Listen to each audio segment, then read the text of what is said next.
Ladies and gentlemen, welcome into the Bama Standard. It's Tuesday night, and it's time to get the best Bama content anywhere. I'm your host, Justin Riley. Before we get started, hit that like button, hit that subscribe button. If you're in the live chat, I see it's wild already. Keep doing your thing. If you're watching the replay, get in the comment section. Let us know what you think. As always, we're brought to you by Workspace Solutions. If your business needs a digital presence or a full-fledged marketing team, these are the guys to call at the rates that you can afford. With me, as always, is a 1999 SEC champion and all SEC linebacker, the Marvin Constant, senior analyst of Touchdown Alabama Magazine and an international sex symbol, Stephen M. Smith. They must be blind. Never mind. And a two-time national champion, two-time USFL champion, baddest dude to ever tote that rock, Bo Scarborough. Fellas, season is almost here. What's up? 11 days, man. 11 days. I just want y'all to know, okay? Wait. Next week, it's going down. And yes, I have my SEC championship game outfit on today. I'm breaking it in. Speaking it into existence, you will catch me at the Mercedes-Benz Stadium as Alabama whoops Georgia's ass wearing this outfit. Yep, I'm breaking it in. I'm calling it today. Now, ass Marvin, whooping is coming your way, UGA.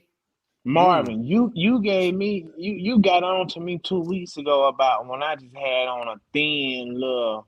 That's different. It's game time. Dry fit long sleeve. You sitting over here dressed like it's 33 degrees outside with a skull cap on and a long sleeve on. Because I'm dressed for the SEC championship. And just I was dressed for the SEC. Hold on. And to all the Georgia fans out there, you UGA fans, the tide is coming. Just know, UGA, you're going to get assaulted. That's what UGA stands for. You getting assaulted. The tide is coming. This week, you were dressed for the SEC championship. When I had on mine, I was dressed for the national championship. There was a national championship gear where I had on, not SEC, but national. One game at a time, sir. Stop living in the past. Come on, Justin. Let's go. I'm not living in no past. Living in the past. No. Let's go. Like Coach Saban said, hey. Fellas, y'all talk. All I want y'all to do, every time you see UGA from now on, say it. You getting assaulted because the tide is coming, baby. And Marvin, you know what we do. We start from the bottom and climb to the mountain. Because get what? It can only be one team standing. You damn. Hey, and you know who that is. No mistake about it. And you know who's going to be at the top. Roll, Tide, Title, City. Again, man, I got my outfit on. I'm ready. All we need is Coach TJ in here. I'm ready. Hey, speaking of assaulting, folks, we got a man who's no stranger to assaulting offenses. Stephen M. Smith, our guest, is waiting. Let everybody know who's in the building. Well, he's coming out of the front door. We talking about one of the biggest bazooka AK-47 assault rifle safeties in the history of Alabama football. When I tell you he missed to knock your block off, he missed to knock your block clean off your body. When I tell you he robbed the bank, he robbed your pocket, taking the ball away and taking it 99 yards for that touchdown. When I tell you he two-stepped in the NFL for a good long time. Yeah, he two-stepped in the NFL. Hey, Jerry Jones, get the Cowboys on line one. He took your oil money. We talking about Tony Heat-seeking Dixon. Let's go. Damn. Woo! Hey, listen, man. Hey, that intro don't do him enough justice. I played with this man. Let me tell you something. Everybody, the other 9 people on that defense knew it was 2 people that was coming. So either if you weren't going to make the tackle, get the hell out the way, because when them 2 coming, it ain't going to be pretty. And the 2 of them on here. What's up, brother? Man, what is up, Tony Dixon? Tony, fun fact, Tony. When I was younger, half of my family Alabama fan and the other half Auburn. And the only thing that I can remember is my uncle said, nigga that goddamn Tony Dixon. He said, that's a bad boy there. But I was young, so I ain't really, no, I just, how when you young, some memories stick with you, you know what I'm saying? And that was because we used to watch it all the time, and I just remember him always saying your name, you know what I'm saying? It was two people's name that I remember him saying, and that was your name, and he said, and he used to highlight Paul Pierce. Man, look, I remember I'd be in the barbershop getting my hair cut, and these folks be sitting here rolling dice at the barbershop. It's always say, man, TD done kill somebody again. Roll that dice. Hey, man, those were the days, man. That's when the days you can come downhill and really take the life out of somebody. You know what I'm saying? So that was our goal back in the days when we played. It was like, hey, if I take that life out of you, I know you're not coming back. And Marvin is right, because see, I had to get down there real fast, because if not, that dude was taking all the tackles, man. So I was coming out that backpedal real quick. Hey, TD, I can tell you one thing. If we played today in today's game, we'd have both been in the locker room at halftime, ejected, talking about, man, we shouldn't have done that. The first quarter, Marvin. Tony, my first in the NFL for it. Well, Tony, after this show, I'm gonna call my uncle and tell him, man, I just talked to Tony Dixon. He gonna cut a fool. He might hang up. He gonna be sorry. Man, no, that's what's up, man. Because we haven't had a chance to officially meet, man. But of course, I respected your game and always respected how you handled yourself out in that field, man. So it's an honor to meet you, man. For sure. Yeah, thank you. Yes, sir. But I just can't believe that I'm talking to somebody who I heard when I was little. And my uncle and them talked about it all the time, you know what I'm saying? But I never knew what you looked like, because I was. That's because we got legends on this show. But I ain't never heard them call Marvin name. You ain't got to. That's fine. But that all SEC plaque that's beside the jersey.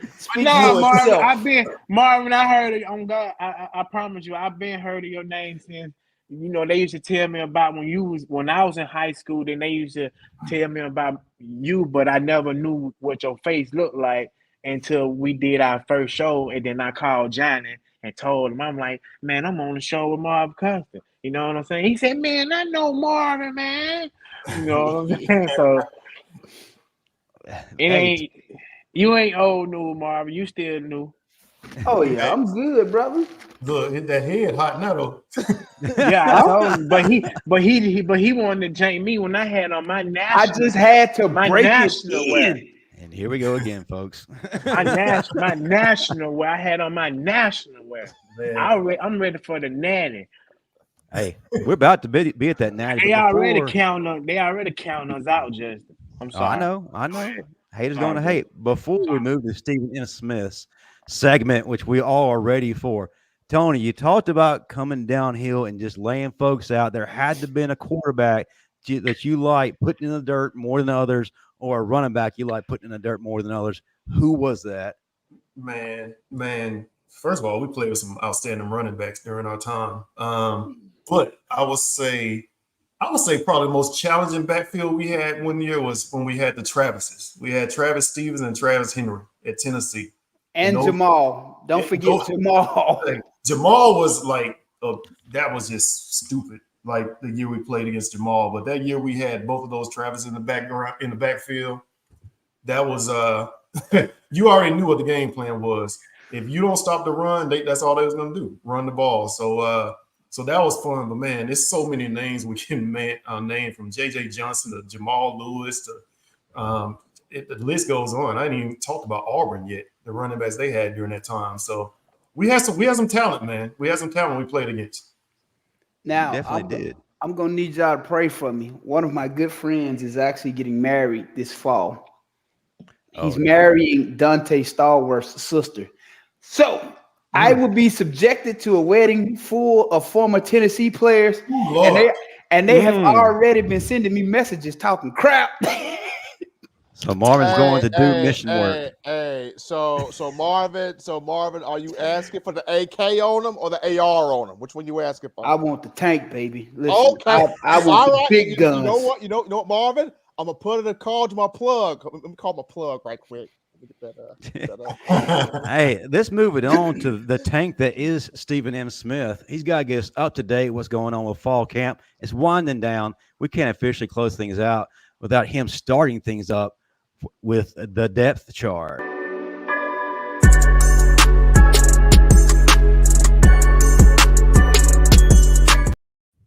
All right, so fall camp officially wrapped up last week with the final scrimmage. So now the guys are preparing to start the game plan for Middle Tennessee. That game is going to be Saturday, September the 2nd. But we're going to start with some notes here. First and foremost, running back Jalen Milroe is putting on a show. Back-to-back scrimmages, he's done something, whether it's an 85-yard touchdown run, whether he's ripping off power runs here, speed there, elusiveness. The guy can play. I mean, can flat out play. Now, right now, he's worked himself into that number 2 guy behind Jace McClellan. I think he may be 2A and Justice Haynes is 2B. Justice didn't play last week because of a quad contusion, a little bit of a quad issue, but he'll be back in camp. We'll be back in practice this week. But Jalen Milroe is doing his thing. Roydell is having a good camp also, but Jam is a home run hitter. He gets that ball, that boy gone. So he can run over you and he can run by you. Really like what Jalen Milroe's doing. At quarterback right now, Jalen Milroe would trot out there first. He would trot out there first. The question to me is, what offense is Tommy Rees going to run? Is he going to run the more ball control or is he going to run the more high spread stuff? But whatever he chooses to run, the number 1 quarterback right now that's trotting out there is Jalen Milroe, although Dylan Lonergan has made a nice push here throughout camp. Offensive line looks good right now. The right side is going to be Buchner and Latham. The left side's where the competition is, whether it be Dalcourt at left guard or Ferguson, whether it be Pritchard at left tackle or Caden Proctor, but that left side will solve itself out. Defensively, though, Caleb Downs is a grown man. That man playing. That man jumped several routes in that second scrimmage, played ball. Linebackers playing good ball right now. My only question is on that defensive line, can an alpha male kind of emerge here? That's my question, because you got a collection of talent, but you don't got that Jonathan Allen. You don't got that Quentin Williams. You don't got that just one dude that you like, crap. You don't got that one dude right now. It's just a collection of guys, but Bama doesn't have that one alpha just yet on that defensive line. All right. And you don't feel like that Justin Aboybe or Jaheim Otis can be in fact those 2 alphas, because those names have been mentioned every week in the press conferences following each scrimmage. They seem to be wrecking shop, and not only as players, but leaders. They are making sure the other guys are where they need to be, communicate with them, making sure they know their assignment. Do you feel like they can be those alphas? They can be. It's just for me, when I looked at Jonathan Allen, when he came off that bus, you just knew. Like Deron Payne, you just knew. Like those guys a few years back, you knew what they were bringing, and you knew what they were coming with, bad intentions. With this group, Justin Aboybe, the potential is there, yes. Jaheim Otis, it's there, but can we see that full on the field every single week? Because of the other guys I mentioned every week where you saw it. Jonathan Allen was coming to kill you. Deron Payne was coming to kill you. These guys are coming to kill you. Stephen M. Smith. Yeah. You know what our coach used to say back when me and Tony played, Mike Dubose? What? To these athletically gifted guys with these physiques who sucked ass on the field. Are you good first? Getting off the bus first? And I mean for real. And this is what has to happen here. Now, am I saying that Bama needs just one guy on that defensive line to just run everything? No. You can do it with the collection of talent if that talent is firing all at the same time. But from what I'm seeing and my vantage point, you don't have that one guy right now that's just wrecking shop every time. Well, I think that once the season get going and a guy gets that confidence in himself that he can be the leader of that defensive line and start holding people accountable. Right now, I just think that these guys are just focusing on what they need to do. And once they understand what they need to do and they very confident on what they doing and they can do this with their eye closed, then I think you'll start being that alpha male because once you start playing, your first game and then you get the feel of it, then by game 5 or maybe game 7, that's when you have that full confidence that you're that guy and you able to hold these guys accountable off of what you accomplished during those 7 games. And I'm gonna use my. I know I'm not a defensive lineman, but I'm gonna use myself for an example. The My second year, I didn't really click until the Tennessee game. When I had 5 carries for 105 yards, and that's when Coach Saban said, "Okay, let's put the ball in this guy hand." You know what I mean? And that's when the LSU game rolled around, and I sparked the game for LSU, and I and I end up tearing tearing my MCL, and I came back out the second half and finished the game, and which opened up the run for Jalen and a couple passes because before then we couldn't do anything. And you remember that game, the score was only 10-0, I think. Mm-hmm. And that's what I think that's going on with this defensive line.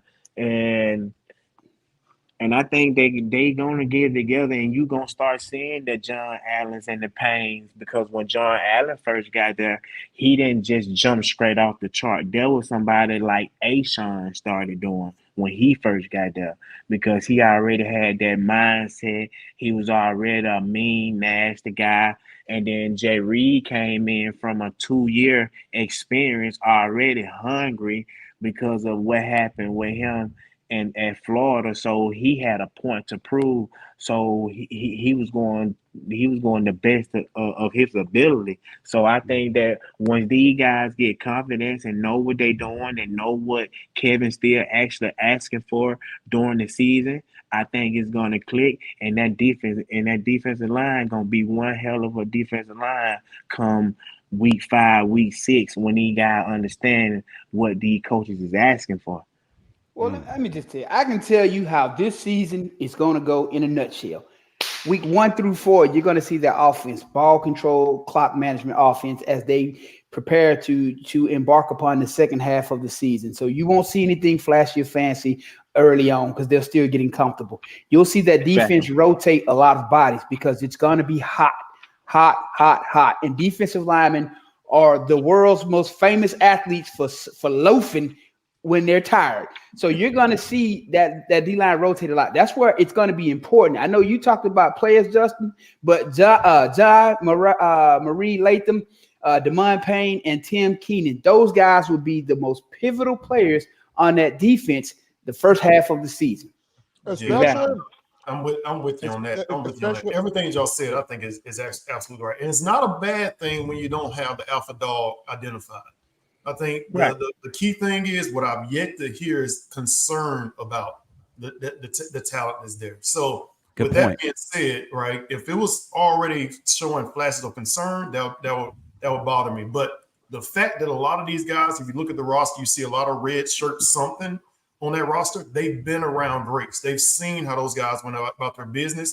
And they hungry now, man. So they're not going to be quick to jump into that leadership role because they're still trying to create their identity. And a lot of that identity, especially on this team, is going to be about who making plays, not who doing the practice, who making the plays. And that's when you're going to see that alpha male step up.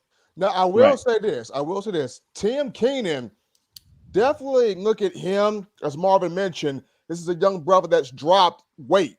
He's gone from 343 to 315. And He's a leaner now, but strong build. He can eat space. He can eat up a lot of space. He will take up 2 guys. He'll get his arm in there and make the tackle, but he will take up 2 guys. And he's putting a lot of work in here in terms of this program. A lot of people don't understand. One last point, Justin. The true importance of your second team defensive line. I can say hands down, the first half of the season, they are the most important unit on that team. Because again, you don't want to drop in production from unit 1 to unit 2. And also you want to keep unit 1 fresh. How do you keep unit 1 fresh? By having a solid second unit that you can sub in regularly, because that temperature in August, and God forbid you're playing on a turf field with that rubber, those temperatures tend to be 10 to 15 degrees higher than playing on grass.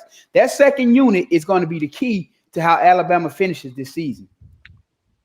And let's look at the linebackers right now. You know, that's one of the most criticized positions this past season. And a guy who should be getting more flowers than he is Tresman Marshall. He's been the silent hero here in the scrimmages. He's been wrecking shop. Stephen, you talked about it last night. If you would, let the audience know what this young man can be, because he's finally healthy. If he stays healthy, he can be that alpha male. He can be that dude who directs the defense, that captain, who the cerebral assassin, like our own Marvin Constant. What are you liking about him so far? Well, Justin, to take a page from Marvin's book, we got to wait to see these guys even more so on the field.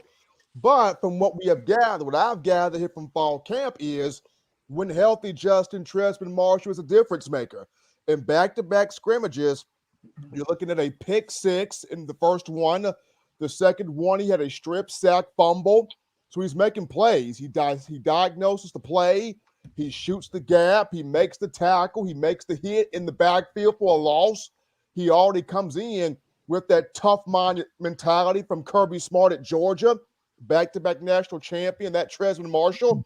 He can play as an off-ball weak side backer, or he can play as a middle Michael linebacker running the whole show. Now, to me, as of right now, it looks like Deontay Lawson is at that middle linebacker position, and Tresman's running weak side. They can flip that, however Nick Saban wants to put that. But Tresman Marshall, so far in fall camp, he's showing that I'm that dude. When I am healthy, I'm that dude. But we will see even more once the season comes in. And one thing I do have to ask, and Bo, I want you to lead off, is has Coach Saban made his decision as to who the starters are at this point in fall camp? I know he doesn't reveal anything to any of us, especially since depth charts have leaked out before, but has he ultimately made his decision? And if so, what has led to that? And then Marvin, I'll let you and Tony kind of weigh in as far as what ultimately makes that final decision for your coaches to go ahead and push the go button. Like he said, like he always said in the interview that he's been saying for over a decade now, he always gonna play the best guy and the guy that is consistent. And the guy that is consistent, and that's all it based off of: consistency, and consistency. And the guys that do what they supposed to do when they supposed to do it, and where they supposed to do it, and know what they doing. And like he said, he gonna play the best guy. No matter if you're a senior and a sophomore doing his job way better than you, he will play that sophomore in your position. So Coach Saban goes by what he says in the media. He's gonna play the best guy that he think is the best guy, and the guy that is consistent. You have to be consistent, because at Alabama, you will hold to a high expectation. And if he feel like that you can't get it done off the field, he damn can't trust you on the field to get it done. Because if you having multiple mistakes in practice on the same thing that we installed day one at the scrimmage, it ain't no way that you're gonna be the starter. Yeah, you may get some reps, but it ain't gonna be what you want, because he feels like you don't know the playbook, because you is making mistakes on stuff that we installed in day one. And like I'm gonna go back to what I said. He will play the best guy. And that eye in the sky does not lie. Do you feel he's already made his decision on who the starters are? He already made his decision, and next week, those players, he already made his decision, and next week, when they start preparing for Middle Tennessee, those are the guys that are gonna be up. When they say ones up, whoever the ones is then, those are the starters. Okay, fair enough. Marvin? There are 3 keys to surviving camp and coming out on the other side, being in that number 1 slot. Number 1, know your playbook. Not only do you have to know your playbook, you have to know your opposition. Know the different formations and sets so that you can read and recognize what plays can come off which sets, because not every play can be ran in every set. You got to know if the tight ends on the ball, off the ball, whether it's 11 personnel, 12 personnel, because all these different groupings are going to dictate something to you. Number 2, don't let the moment be too big for you. There's a lot of people who walk out there on out of that tunnel and they see those 90 to 100,000 people, and don't piss down your leg. Don't let the moment be too big for you. It's the same game you played from when you were a child. The only difference is the athletes are a lot bigger, a lot stronger, a lot faster. And if you mess up, you end up on SportsCenter. That's the biggest difference. And the number 3 thing, finish. No matter if you make a mistake, play hard. Finish the play. Don't just, I messed up and loaf, because that's when you tend to see other issues arise and people get easy points. You jump off sides, cool. Go hit the quarterback. Don't just say, throw your hands up, and then the quarterback got all day to throw the ball. And the same as a defensive back. You make a mistake, don't just give up on the play. You got to finish, because that's when you see a lot of teams pick up trash points. Tony, weigh in, sir. Absolutely. Yeah, absolutely. I mean, hey, great comments already. But to try to hit it with, I think it was in a press conference earlier this week or in the article where he said, "Make me play you." Period. Point blank. That is Nick Saban's way of saying, and he's proven it. Because when you think about historically when he came into the organization, the people, the team, the players that he played, he changed the game. He started playing freshmen early in the game. People thought from the get-go that Saban's going to come in and play more veteran players. He made it very clear. Make me play you. If you're making more plays, he may have a tough decision of, man, how do I put a person in this person's position? And he's a good player. But guess what? If you're making me play you, he has proven before that if you're the best player, you're going to be out there. And as a freshman coming in, bottom line, everything both said is spot on. You better know what you're doing, know how to get to your spots. Counter with what Marvin was saying. If you make a mistake, make it fast and get over it. Hey, you got to forget it. And hey, everybody's going to have a bad read from every now and again. Everybody's going to make a physical mistake. Those that are making the least amount of mental mistakes are going to be the ones you can count on. And those first 3 games is going to be critical to understand who those people are. Because when you get into that run after Ole Miss, it's nothing but SEC for a long time. Whole time. You gotta find it out real quick. And you better take care of your body. You best because it's coming. That's what the fourth quarter program's for, right, Bo? Hey, I gotta say something. I only did a fourth quarter program one time. Go ahead, Marvin. I got a good one for y'all. Tony will get a kick out of this. No, Tony, no. Tony, what did you do? You know what I'm talking. We need some context, sir. Who wants to don't hold the inside joke in, Marv. Exactly. None of this brotherhood quiet stuff. All you heard was Dubois. No, Tony, no. Can you bring everything back? Hey, man, this is the Bama Standard. We hold nothing back. That's why people tune in. Tony, give us some context. What did you do that had Coach DeBose fearing for somebody's life, apparently? Are you talking about the camp situation? Yeah. You might be talking about a little team fight that we had. Yeah. Oh, Lord. If you're fighting, you're winning at Alabama. Hey, man, bottom line is, I proved that day. I don't care how big you are, you coming down. Period, point blank. It was a street brawl at practice. Did you get to fight with a old lineman? Best believe it. You best believe it, man.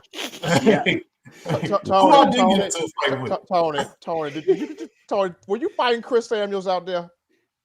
You know what? We all jumped Chris Samuels before, so that's nothing. We jumped him at A-Day. That's when A-Day didn't have a lot of people showing up. We got him at It looked like a bunch of flies on poop, though. It didn't even look that threatening, though, because you seen a bunch of DBs trying to fight Chris Samuels. He just swatted him off. I'm like, come on, man. Do y'all need the linebackers to come show y'all how this is done? No. Nobody wanted to mess with the DBs when I played. If you fight one, you fight all. Hey, Steven, you know Dominique Jackson, don't it? Yeah. You know how big he is, right? Yeah. You won't believe who beat him up. Who? Tony Brown. I can believe that. I can believe that, though. I can believe that, though. Well, we weren't talking about an actual fight. This was more practice of, during camp when temperatures are heated. This was in camp. This was more of a team. This was more of a team building moment on the field. Yeah. This was on the team. This was, matter of fact, it was worse than that. This is when Coach Saban had the kids camp. When all the people, like all the high school kids come to his camp. Oh, Lord. They got to fight at the little lunch table in front of everybody. See, but when I said this was a team building, we were on the field actually practicing. We were unifying as a team, okay? Sometimes you need violence to unify behind. Yeah, we had plenty of those. Frazier beat up Petway. Dang. Hey, real quick, I got to give a shout out to David Kendall, $5 super chat. He says, need a Marcel Darius dog on the team. Remember when he told Coach Saban 2 weeks before the game, put me in, I'll take over. Guess what happened? He's referring to the Texas game, I believe. Yeah, man. Yeah. That was like Marcel's 18th birthday when he said that too. No doubt. So I got to circle back to some of the players that Stephen Smith highlighted, and one of those is Jam Miller. Bo, I'd asked you last night to come on tonight and kind of speak on Jam. He kind of reminds fans right now of the second coming of Josh Jacobs. What do you like about his game, and how far can this guy go? We seen a little spark of him last year, and he kind of opened the eye for me. And having some time to create on his craft, and I think that this guy is hungry. He got the body for it. He got the mentality, and he's very physical. So I feel like he one of those guys that hungry, got something to prove, and want his name to be known. And I think he's a guy that run the ball very physical down here, and he also can put a one-cut move on you and drop the shoulder. So I'm when I watch film on him, I'm kind of really loving this guy. He brings chills to my body when I watch him play the game. So hopefully that he get a lot of touches to be able to showcase his talent. So I think this is a guy that, a lot of people are going to know his name by the end of the season. And he's going to be one of those guys that going to stand out. And I love his game.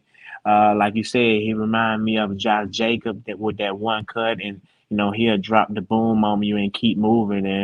And he got that it factor to him. I love that kid. Now, yeah. Tony, got to ask you about Caleb Downs and Malachi Moore, being the dude at safety who kind of set the standard, especially when hitting folks. I see a little bit of you and Caleb. What are your thoughts on him and then Malachi reclaiming that position? Because he's battled through injuries these past few years. He hasn't really resembled that form that we saw a few years ago.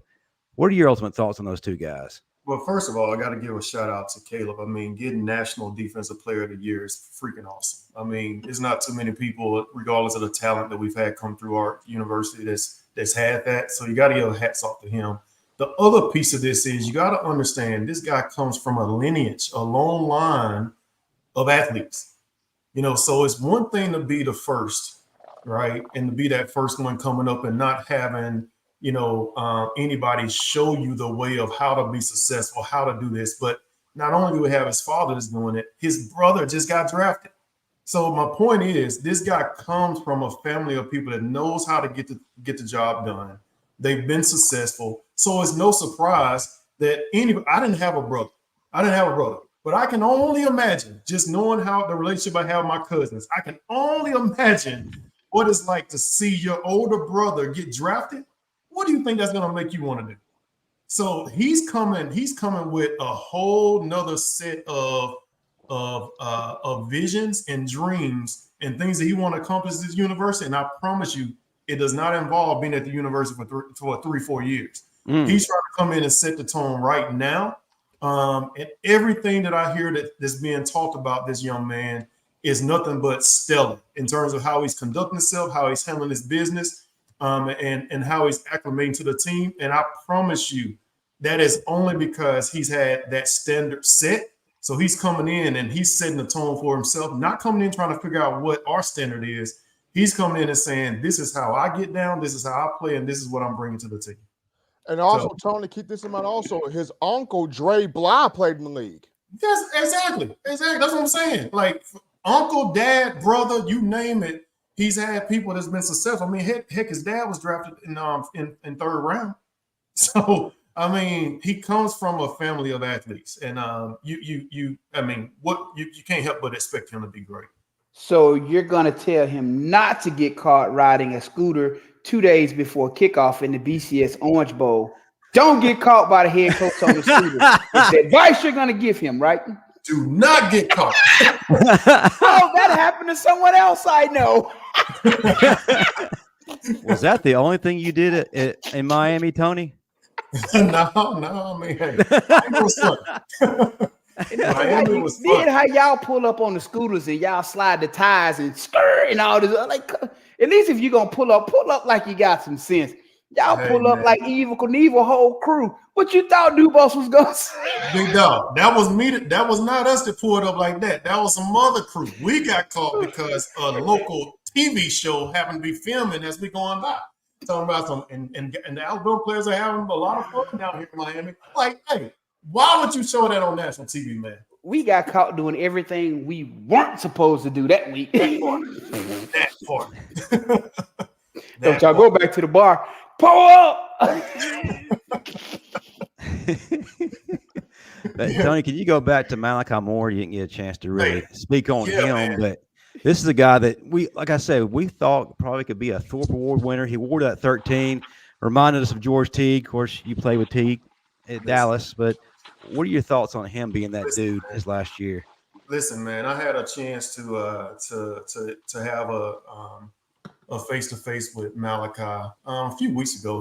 Jamarian Latham had a football camp. He's most people don't know he's from my hometown, Reform, Alabama. So so if you think about it, I played there. Michael Williams played there. Now we have Jamarian Latham there, and he came down to that camp. First of all, the work that Malachi has put in from a physical standpoint, this guy is different. He look a whole lot different. Specimen right now.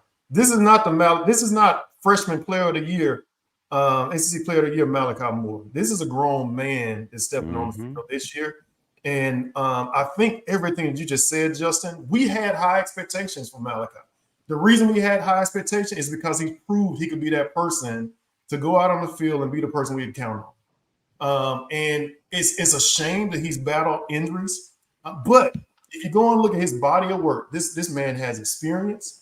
He's experienced being on the high end of being, celebrated for his athletic prowess. He's experienced being on a low end where he couldn't contribute to the team as he wanted to. I look for big things out of Malachi Moore this year, only because number one, he's trying to state his claim on I'm still that guy that you remember. And the physical work he's put in, not only is he going to say it, he's going to show it, and he's going to be hitting people. And they're going to feel Malachi Moore this year when he's coming downhill on those blitzes. And he's always had good ball skills. So I can't wait to see the year Malachi has. And I pray that he goes injury-free because this could be a special year for Malachi. Hey, Tony, you know as well as I know the impact that injuries has on a player. You can be 100% recovered from that injury, but mentally, at times it messes with you because it makes you second guess some of the things you're doing because A, you don't want to re-injure yourself. B, you just have doubts at times that you're still the same shell of a player you used to be. Those two things play a huge role in how a player comes back from an injury. Absolutely. Big time. Absolutely. I had 5 on before I even got there. Good Lord. Yours was from playing hide and go see though. All right, go ahead. I'm just my bad, Bo. I'm just playing, Bo. I'm just playing. Put some respect on Bo's name.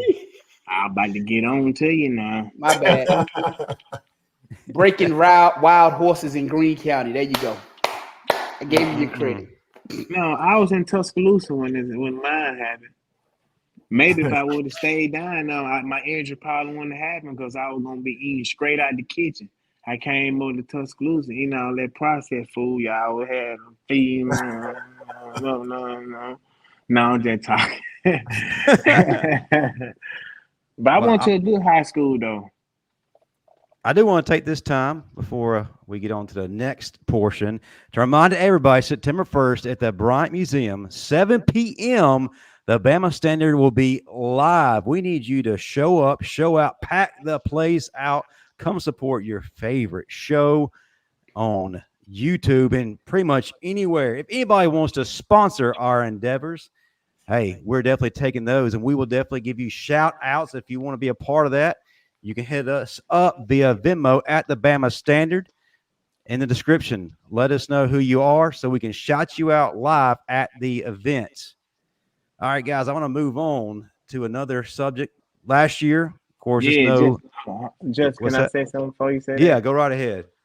So, I was in the airport, and I was just, I was telling a lot of people about our show that we have Friday before the first game, and a lot of people, the people that were asking me, I told them, and they pulling out their notebook, putting in their calendar. So we may have a few more fans there than we think. So That's do that mean I get a raise? Hey, Chet, what do you think? Does Bo get a raise? I'm trying to be seen. I'm trying to be raisins. Sure. I'm trying to be senior partner, not an associate no more. Your performance review is coming up soon, though, so we'll definitely visit that. Also, before we move on, I'd like to make this announcement. So on that Friday, we'll be having the Marvin Constant. He about to make an announcement. He freeze. Hey, so on that Friday, we will have signed number 45 jerseys, Marvin Constant. The first 500 guests get that 45 jersey autograph, Marvin Constant. Who paying for that? Charity, sir. You're giving back to the fans. Yeah. I will have my t-shirts there also with the 9 on it. With the 9 and the Scarborough, Justin. All right, cool. Fans, jump on that. Line. Hey, shout out real quick, Big Bill from New York with a $5 super chat. We got a question for Tony from Coach Smook. Who do you see being the physical guy in the secondary?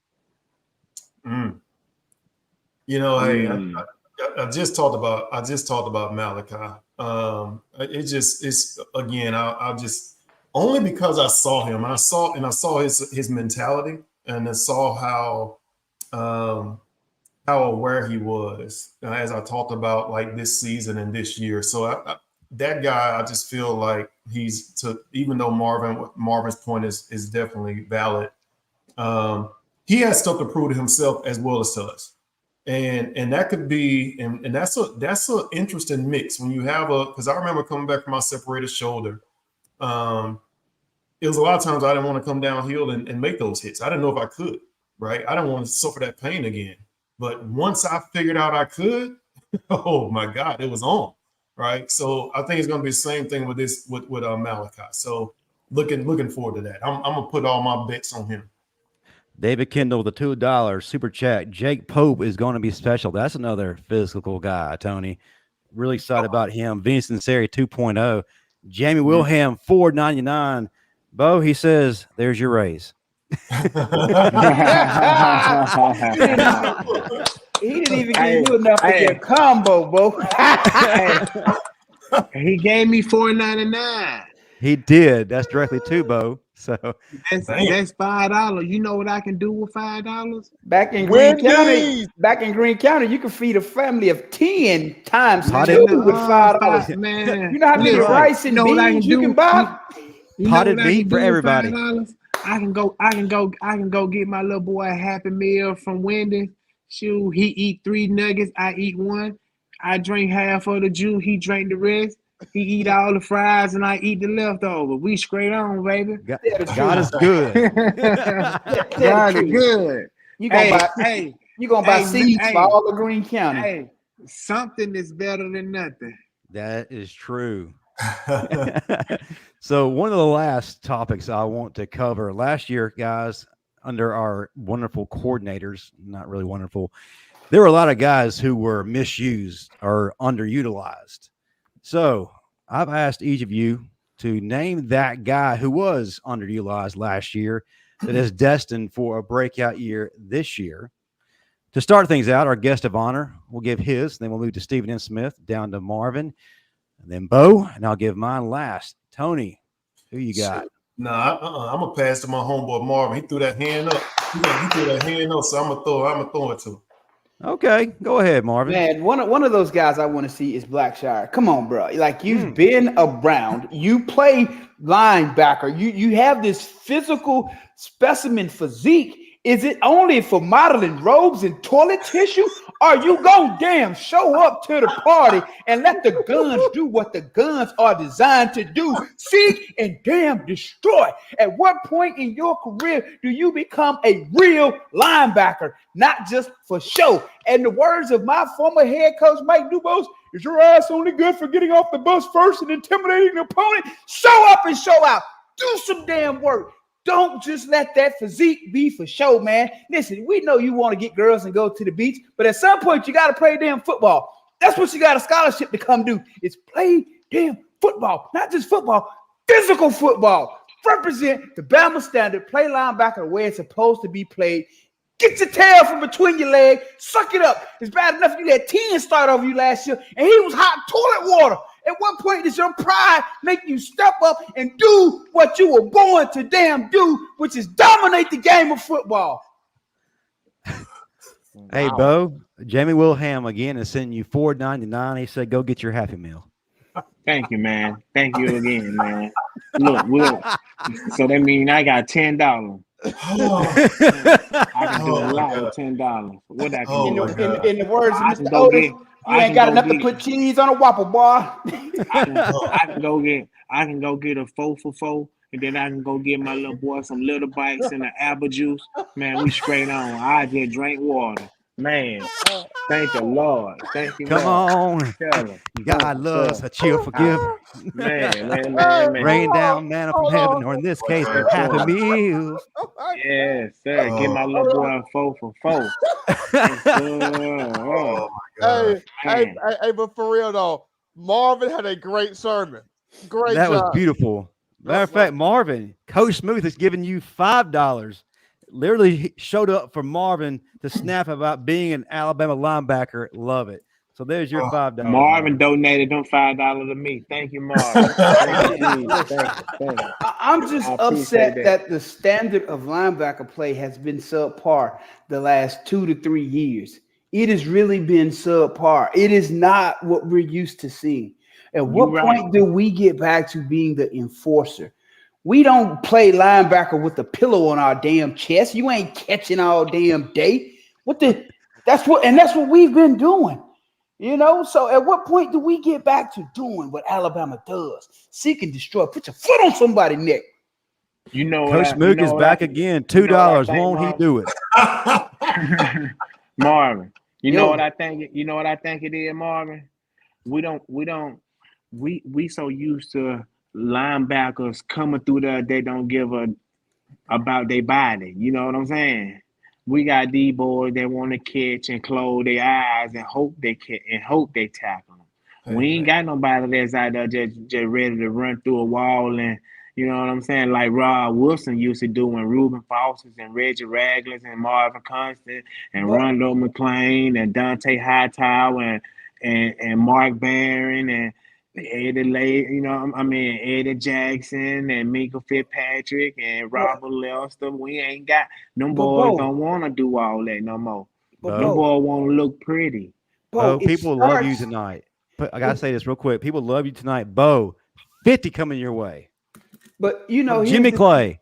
Hey, thank you, Jimmy. Oh man, Jimmy, you just don't know what I can do with $50. Jimmy, thank you so much, Jimmy. Jimmy, thank you. You know what we can get with $50, Jimmy? Man, we can go down to the hibachi spot and get us some chicken and rice. All right, bro. We get it. Jimmy. Thank you so We much. got a telethon, folks. With Jimmy, $50, you can feed all of Greene County. We get it. All right, but listen, we're not trying to feed Greene County. I know, but hold on. But it starts with the coaches though, and that's where the physicality has to start. It's with those personalities upstairs in those offices. And Tony will tell you, I didn't need much motivation in college, but no matter who was out there, whether it's Coach Rousey, Ellis Johnson, or even Charlie Harbison, I would hear Coach Cheese all the time. Act like you got something about you, man. Listen, I wasn't going on that sideline after nobody chumped me off. First of all, I wasn't going to let you chump me off because our coaches held us accountable. They coached us in a way that they made us want to go kill every damn thing that moved. You understand? I played for Rousey. Jeff Rousey, do you understand? Yeah, goddamn it, Marvin. Let's go. The name itself lets you know how he coached Rousey. Right. And you know who I played for? Coach. And you know who I played for? Coach Byrne. Totally different. You got that mindset that made you want to go out there and rip somebody's head off. Yeah, man. Yeah, Coach man. Byrne. He used to come over there. Marvin, $5 from Don Parker, brother. They wanna play with us. Yeah. We got some for them. It's gonna be a 15-round fight. We gonna see who's gonna stand alone. And I know my boy gonna stand, but you know he cussing with it, so he sure enough got me amped up. I'm ready to run through a brick wall for him. All right, Marvin gave his answer. Tony, have you got yours yet? Or are we still waiting? I'm gonna go out. I'm gonna just throw a curveball. I think I'm gonna put the whole quarterback group up. I just want to see how are we gonna coach the quarterbacks differently when you don't have a first rounder on the because when Rice came in, we knew it. We knew what we was getting when we came in. He was highly decorated. He came in, proved himself early. You're not going to be able to play those quarterbacks the same way you played them this year. So I don't know who the starter is going to be at this point. I know we saw flashes from Milroe, from Jalen last year. But at the end of the day, how are you going to play the quarterbacks? Are you going to play them to the point where you're going to ask the quarterback to win the game for you? Or are you going to coach out? Are you going to call the plays to have a guy manage the game and when it's their time, actually use them in their strengths? That's the part that again, I don't know how it's going to happen. I just know a lot of times we saw flashes last year where they were trying to play whomever the backup was. When Milroe came in, they tried to play him the same way they was playing Bryce. And we know that's not going to happen this year. That's not going to be what's going to be successful for this team. You got to get into those playmakers. So regardless of how they're calling the game, do not call it to a point where you're putting everything on the shoulder of the quarterback this year. Tony, I think you're going to see a situation very similar to what we saw with Alabama and USC about 5 or 6 years ago, where we'll see multiple quarterbacks early on. He who has the hot hand and carries the team is he who's going to finish the game. So you go out there and you piss it down your leg and you stank it up, get ready to hold a clipboard. You go out there and do the job that you were born to damn do, then lead the damn team. Yeah, I agree with Marvin because that's the same thing that we did going into the USC game. We didn't have a starting QB already. We didn't know who the quarterback was going to be. So, we started off with different quarterbacks. We started off with Blake Barnett and, Blake Barnett, stock it up. Not to throw shade at Blake Barnett. And then, we used Jalen and, Jalen started making plays. And, the next following week, it was the same thing. And Jalen was making plays. And And that's what ended up happening. Jalen ended up being the starting QB, and we were winning games, and our defense scored I think not 10 to 11 times that year, and we went on to the national championship. But we ended up losing that game because we had 2 dumb penalties that cost us 30 yards, and they ran an illegal pit route that wasn't supposed to happen, and you know what I'm saying. But at the same time, like, I agree with Marvin. We gonna see multiple quarterbacks, and whoever manage that game well and go out there and do what they supposed to do and do what we want them to do and what we like to see, that's gonna be the star quarterback. And Coach Saban don't give a damn who don't like it. But you know what they go You back hear that, to, fans? Bro? You know what they go back to? Know your playbook. Don't let the moment be too big for you, because that's clearly what happened in the USC game. And finish. The penalties against Clemson. Those are the 3 things that'll get you from the start of the season to the end of the season to achieve your damn goals. It's just that simple. I got some super chats. Had a defense that year. Got some super chats to catch up with. Jason Bernard, Bo, $5 get you extra yum sauce at the hibachi spot. Thank you, sir. Thank you, man. Lucian to Marvin, $5. Marvin, when the only ejection we had in the last years as were a wide receiver, it says it all. Hey, listen, Justin, to Lucian's point, I said this last year. 10 in his 2 years as a starter was he never even had a targeting flag thrown on him. He never had a targeting review. How the hell you a middle linebacker and you don't have one damn targeting review? That should have been at least one a game. That means you ain't laying no hat. That means your ass is out there. Oh, let me lay you down. Let me help. Damn that. Get your ass sitting there and get some. There is no reason for a middle linebacker not to have one damn targeting review in 2 years. Not man, one. Listen, y'all are leading people to salvation tonight because they're pouring in with the donations. Jimmy Clay, super chat, $100. See y'all next Friday. Love Bama with all my heart and soul. Woo! Man, look at that. What's his name? Jimmy Clay. Hey, Jimmy Clay. Yum, yum, yum, yum, yum, yum, yum, yum, yum. I mean, they Steven, we need to get to you. Hibachi in Greene County growing up, man. Look, Why you keep? Hey, I don't live in Greene County. I live in Frisco, Texas.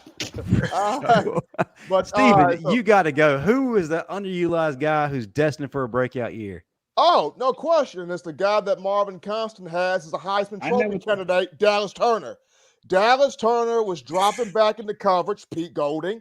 Dallas Turner went from 8.5 sacks his freshman year to 4 sacks his past year. And as good as Will Anderson is, Turner's a killer. Anderson would smile. Turner ain't going to smile at all.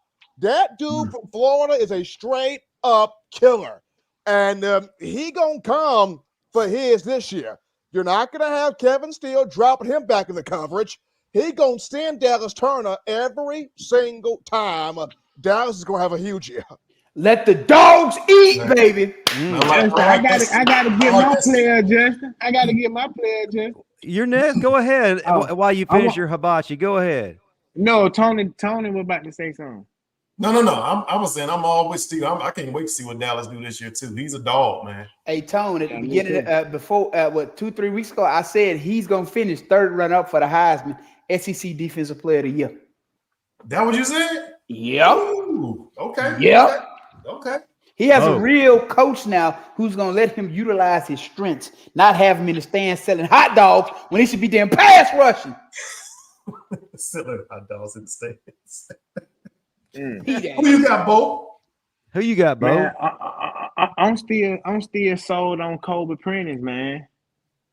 Okay. I'm still sold on him. You know, I've been with him since last year, and then I gotta fall back on my boy Justin Haynes. Dramatic pause. What do you? Okay.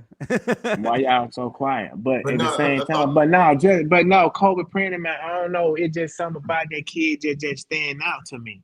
I just feel like, if he get his run, that he'll do something with it. Because last year when I predicted him the first game, what he went out there and did. Exactly No what I said he was gonna do. Did. You called it. And then you look at it, he's coached by Mike McCoy. I was about to say So he's a Mike McCoy guy. you know McCoy is in his ear saying, "Hey, bro, like, no man, bro, let's go now. Let's go now." So I think he coming back for something to prove. I really like that kid. I really like that kid right there. Hey man, the only other thing I'll say is I mentioned him earlier, Jamarian Latham. Don't count him out, man. My man, Right. he's a workhorse. He's from my hometown, so I know how we made and we molded there. Shoot, none of us, myself, Michael, we didn't come a lot of fanfare either. But when we came in there, we worked hard, put our head down, and made something happen. And I know Jamarian's an undersized D lineman, but hey, that could work good for him in this system, especially if he make a name for himself and get out there and do what he's doing. Everything Marvin talked about, those three things. Hey, anybody can make a play if you making sure you know where you're supposed to be when you're supposed to be there and making something happen, get there. Right. So I gotta give a shout out to my homeboy from Jamarian Latham for sure. I love that. That's a great pick. Hey, shout out to Tom Zebo, aka Zebo. Hey man, next time you down there for a football camp and you don't invite me, it's gonna be a problem too. Just know that. You was out of town. You was out of the country, player. Marvin, when you coming back to Dallas? I don't know. I'm always down to get on the flight though. You know. Well, go get Bo and bring him back with you. Say Frisco, Bo. Shoot, we neighbors, bro. I didn't know it. You live in Frisco? I'm in Prosper, man. He's come to your house. I'm screaming black. I thought he was coming to your house. You said you in Frisco? I'm in Prosper, man. We right next door. Hey, we got some super chats to get to. Don Parker, $5. Jimmy, the bad man Clay, $100. Pictures and autographs, guys. Bo, you the dog. Damn excited to see y'all. Roll damn Tide. I don't know what Jimmy do, but keep throwing the money in here. You need an assistant, Jimmy. But man, thank you to everybody who's doing that. And in the interest of time, I'm gonna give my answer quickly. Marvin, you mentioned having a real coach, and the guy I'm picking, it was in desperate need of a real coach because he didn't have that in Bill O'Brien last year, and that's Roydell Williams. If he's utilized properly, he will remind Alabama fans of another great back, Eddie Lacy. Seems like Bill O'Brien didn't know how to utilize running backs. He forgot they were there. Maybe they were just decoration to him. I don't know, but he would never run between the tackles. He wouldn't be innovative with them at all.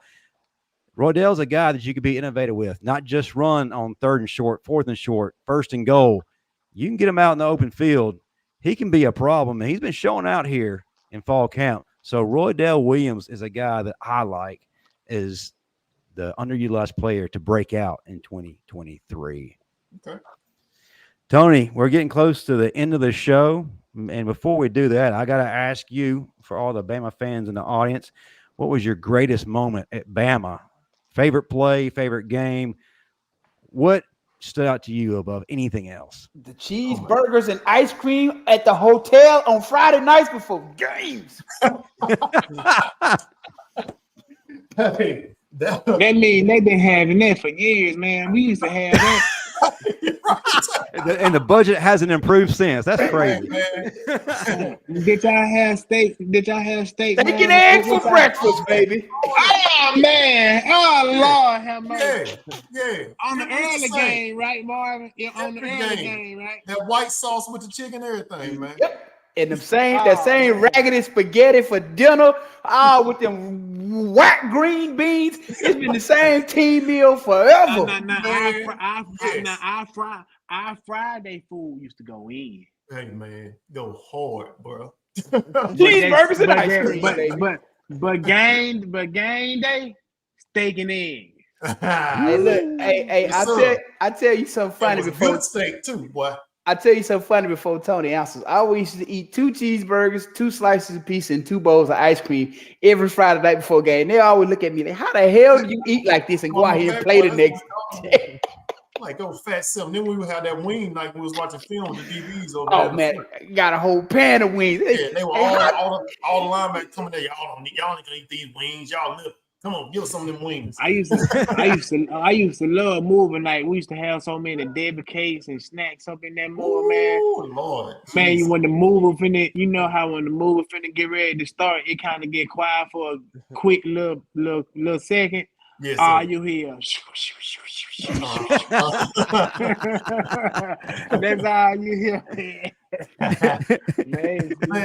Man, I'm gonna give one, Justin, that you probably. I mean, it's probably a layup when you really think about it. But we went down to Florida and beat them in the swamp in '99. Man, that's the reason. The reason that means so much is because people don't understand. Like when I came in 1997, that was the first year we had full scholarships again, coming off probation. So.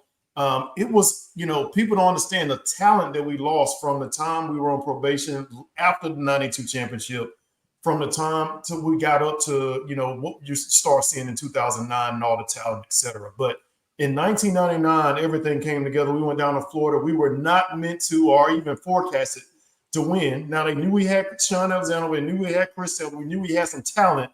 If you look at the talent that was on that team that year, you will be amazed of the people who made it, who didn't make it, whatever, were physical specimens. And that year we came together and went down to Florida and we put it all together and came out of there with a victory when nobody thought we could. And that to me was like a perfect. I think that changed, that turned it around a little bit for us. We really should have did better that year in terms of our record and what we accomplished there. We should have won the Orange Bowl. We should have went further in the Orange Bowl had we not lost to La Tech. But bottom line is that really showed, that gave us the flash that we needed to say, hey, Alabama is almost back. We just need to get a couple more pieces together. So that was a fun time for me. Now, Tony, I'm glad you brought that game up. While we got him on here, Bo, this is strictly for you. You talk all this crap about how fast you are and all this up. When we played Florida that year, they had Bo Carroll and John Capel, two Olympic sprinters who went to the 2000 Olympics. Yeah, Tony. Yeah, they did. Who had to cover me man-to-man, and did you ever have to help me one time? I didn't have to help you not one time, but when Bo got loose, who went and ran him down? Oh. Hey. Yeah, but I'm just saying. I did. You're right. So you might as well call me an Olympic sprinter too, because I ran. But at no point did y'all ever have to worry about me not keeping up with two Olympic sprinters but at 245 pounds. But y'all did have to worry about Kenny. Because Kenny did whatever the hell Kenny wanted to do. Kenny be out there in a wide nine. Kenny's supposed to be in the A gap, the B gap. Kenny way out there. Marvin, well, check this out, Marvin. You can go check and one of my tape before I got into the league. You ain't got enough gills.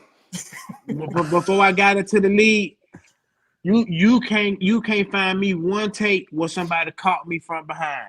I would have went and got you. You can't find one tape where somebody caught me from behind. You ever seen that TV show, The $1 Million Man? College. All you'd have heard was that music. College. You would have thought you was about to score. All you'd have heard was come on, let's go. Marvin. I had a second gear, bro, that I never even really used, bro. A tractor has a second gear. It's still slow as hell. That's a country boy. Hey, listen. Did you ever have somebody chasing you that you running so fast that they pull their hamstring? Hey, Tony. Yeah, that's true. You heard what I said, Tony. A tractor has a damn second gear and it's still slow as hell. What the hell you mean? You think because you got a second? I went. Well, while you recover from your running, Marvin, we got a couple of super chats to get to. Matter of fact, the first one is from Jamie Wilhelm to you, Marvin. Have yourself a Happy Meal too. David Kendall, $2. If 2012 versus 2020 Bama, who wins?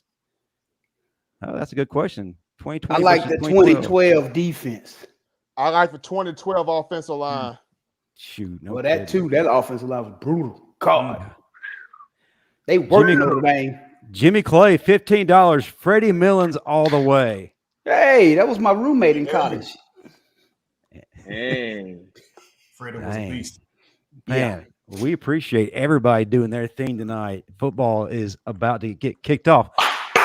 Run out of time, so let's go around the room for our closing segment for everybody to pop what they got. Tony, you'll go last because you are the guest of honor. Before I do that, remind everybody the Bryant Museum, September 1st, 7 p.m. Be there for us to cover the opening game. If you want to be a sponsor for this great event, you can Venmo us at the Bama Standard in the description. Tell us who you are so we can give you a shout out live at that event. Marvin, talk to us about 40 Plus Strong, how they can get their hands on it, and where they can find you on social media. You can find me on Instagram, Constant45. That's the one that I'm most active on. There's a direct link on my Instagram to purchase my book on Amazon, Physical and Mental Fitness at 40 Plus. Just understanding that when you're in your late 30s, 40s, and 50s, it takes a different approach to get results and get back in the best shape of your life. Because again, just because you're getting older, it doesn't mean that you have to look it, feel it, and wear it every day. I'll be 44 next Tuesday, actually. So, and going into this 44 for me, I'm probably in the best shape of my life at age 43 going into 44, which is weird to me. But, again, just understanding it takes a different approach at this age to still get results. And again, I'm always available for questions. Constant 45. It's real simple. And here's the sad part about that, folks. Marvin Constant's birthday is next Tuesday night, and he will not be with us celebrating with his family. But that's okay. The boss told him he better not be on here. So we understand. Listen, you want to get me killed? You want me to show up the following week? Gotcha. So Tony said I got to listen to what she say and be sensitive and job, be Tony. accountable and do not do what Major Payne would do. What? Hold on. What would Major Payne do? Don't do what Major Payne would do. The voice. Bo, what you got coming up, man? How can folks get a hold of your clothing line? You got a lot of stuff that they can get a hold of you on, man. Tell them where they can all find it. You're that dude. You can find me on Instagram, Bo Scarborough. My link is on my Instagram. That is just my apparel.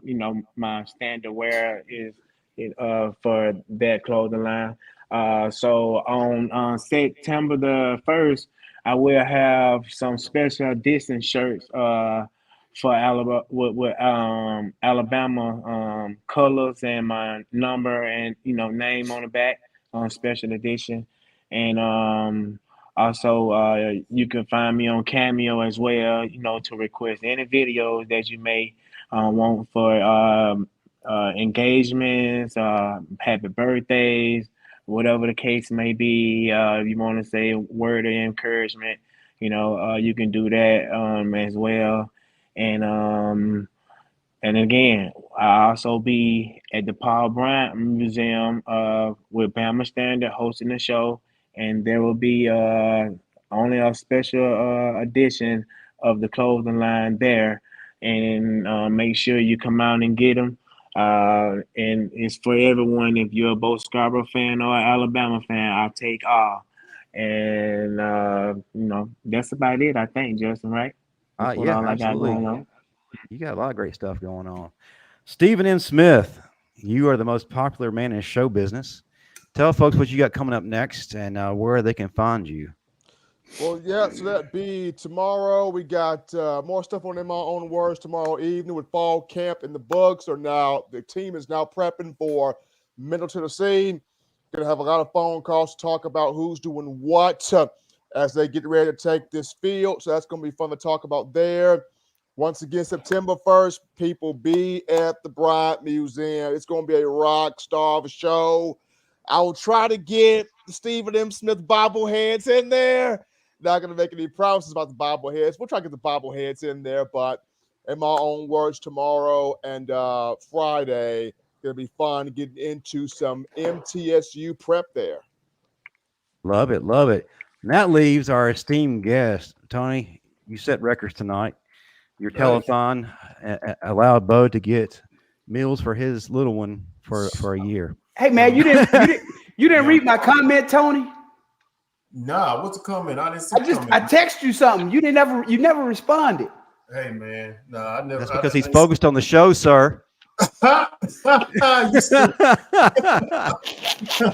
Tony, hey man, you can catch me on Instagram, Facebook Tony Dixon, Instagram I am Tony Dixon. Also have a foundation, Tony Dixon Foundation. Right now we've been had a successful fundraiser, raising funds for Pickens County high school, elementary school, et cetera. We raised over almost 20 grand right now. And this money is going to go back to benefit the students and athletes there in my hometown. You can catch that at TonyDixonFoundation.com. TonyDixonFoundation.com. Please go there. Would definitely love to get some, your donation and know that it's going to a good place. Focus is on West Alabama right now, and I'm looking to expand that out in years to come. So I'm very, very excited about that. Got big things in store for the hometown, and so yeah, that's the big thing for me. And day job is most people will be like, "You actually work?" Yeah, I work. Yeah, day job. I'm actually a national sales director for a Fortune 50 company. So yeah, I'm always on the go, always busy. So most people don't know that part about me. Borrow $5. So, hey, I know you're good for it. You got it. You forgot one thing, Tony. Your son's playing college football. How's he doing, man? What do we expect this year from him? Hey, man, this year's going to be a big year for him. Last year, he was played as a true freshman. This year, the All-American that played in front of him transferred and went over to BYU, so it opens the door for him to step in and make some plays. So he's coming off of a quad injury that's hurt him a little bit for training camp. But, yeah, he's out in Utah, in Ogden, Utah, at Weber State in the Big Sky Conference out there. And they got a brand-new coaching staff and all. So, yeah, he's in that position where even he needs to step up and make sure he's being a leader on the team and showing those three things that Marvin kept talking about to get him some more playing time. So I'm excited for him this year. It's going to be a big year for him. This year and next year are going to be the most important years, and we'll see if we can get him transferred out of that to some bigger action if we have some good time this year and next. Yeah, absolutely, man. Hey, Tony, we greatly appreciate you being with us. It's always fun. Always, man. We hope to have you back during the season to comment on everything you're seeing. But as for the Bama Standard, that's going to do for us. One more week, folks, and it all starts. Roll Tide. Roll Tide.